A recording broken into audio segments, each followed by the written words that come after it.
So it's going to be 27 degrees tomorrow night. I've got some broccoli here. I don't want to get frosted out. It's very young. I just planted it not long ago. It's coming up. It's an Eden variety that we cultured from seeds that we grew from broccoli that was successful. And what I'm going to do is put a little bit of poly sheeting over the top of it. This is not greenhouse plastic.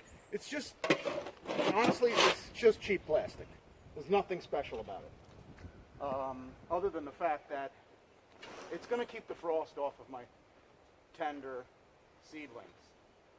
Right now, the broccoli is just approaching its second stage of leaf growth, and I really can't afford to backpedal on this.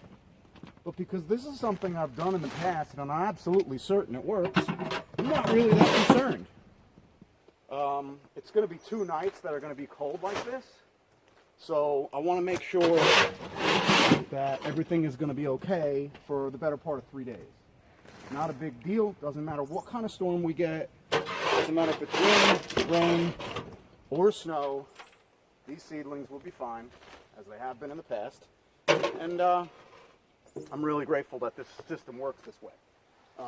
For those of you who may have put crops out early also, I recognized much earlier that what I was looking at here in North Carolina is essentially a false spring.